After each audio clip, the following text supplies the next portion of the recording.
All right, and just switching gears again, I have two questions about Russia and Ukraine, and then we'll be done. That's great. So as you know, Russian President Vladimir Putin has now completed the illegal annexation of four Ukrainian regions. Do you think this complicates anything in terms of U.S. support for Ukraine? We already support them wholeheartedly, and we've spent untold billions of dollars. You got to understand Russia's entire military budget is around $90 billion, and the United States has probably spent close to $70 billion over there, and in arms and in cash and other things. So the situation's complicated. It doesn't matter what Putin says or declares something. It's just I think what he's trying to do is just gamesmanship.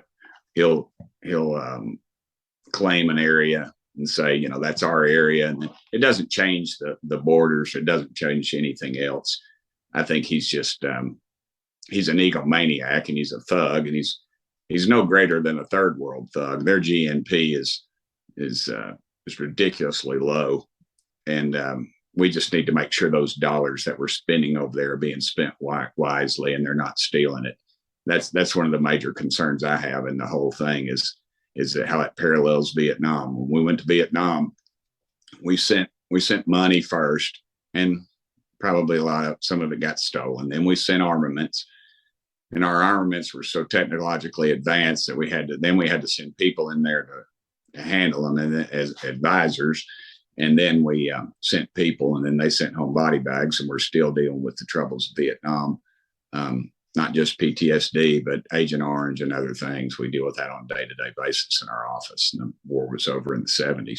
So I just hope we are cognizant of that fact. And also the fact that China is, we're kind of picking and choosing. China has been a horrible actor. They've imprisoned millions of people. These Uyghurs, they're Muslim folks, and they've imprisoned them in concentration camps and apparently torturing them and forced labor and all this other. And yet we just turn a blind eye to them and also what China's doing down in Central America through their Belt and Road Initiative.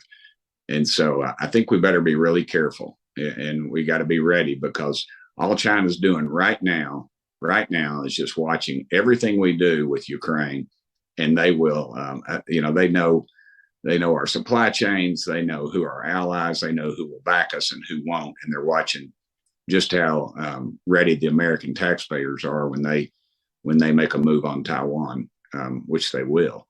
So I think we better be ready to step up if this is what we're getting. If we want to get into world wars or in other people's business, that's exactly the way you do it. And I would hope that the White House would be a little bit more cautious in the future with the American taxpayers' dollars, because it's you remember when Trump wanted to build a wall on Mexico, and it was $4 billion, and they talked about how that would just break the bank, and we just did 40 billion right off the bat.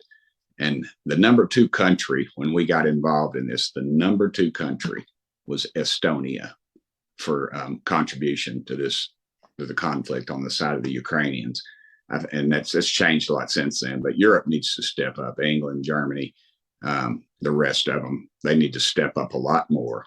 And America just needs to. We don't need to be funding these wars all over the country, all over the world. We need to manage our own business right now. All right, and so the last question is: previously, the Biden administration did not want to send Ukraine any weapons that fires into Russia, and while the U.S. won't recognize Russia's annexation, do you think Russia could still take aim at U.S. weapons to further escalate the war? Oh, absolutely, absolutely. I think there's a question though: does that move to nuclear war? And the question is, will Russia's, and it's been reported that some of the generals, they don't think when Putin, if he were to give that order of world war, because, and you could do limited nukes. There's all kinds of things that, that they could do. on a lower level. But if he hits the nuclear button, it's all hands on deck. And I just don't think we need to push it to that point. And I don't know. We don't need to keep push. We don't need to back Putin too far into this corner, because if we do, that would be his option, and that could be a very deadly option for the world. Although I think they could do limited nuclear strikes, and I've talked to people about that and the research on that, and I know what they're capable of, and it wouldn't blow over into this huge thermonuclear war, but that'd be a scary proposition. I think the world's economy would be shook pretty bad if we were to get into that situation where he was in a limited nuclear war. And if, of course, if Ukraine is admitted to NATO, and then does that in the code of NATO is, you attack one of us, you attack us all. So that could put us in another spot too as well. So we need more diplomacy right now than we do bullets, I'm afraid, because we're gonna end up spending a lot of money and get a lot of people killed. And I think a lot of this was avoidable. In the beginning of the war, the American taxpayers basically funded the war on both sides through our own donation and through oil contracts with Russia. And now with the whoever did it, doesn't really matter at this point, but with the pipeline being severed, you're going to see Germany and places like that really be in a spot this winter, and that could really turn ugly quick. All right. Those were all of my questions. Did you have anything else you wanted to talk about today? No, I don't think so. We're good. All right. Thank you. Sounds great. Thank you for taking the time out to do this.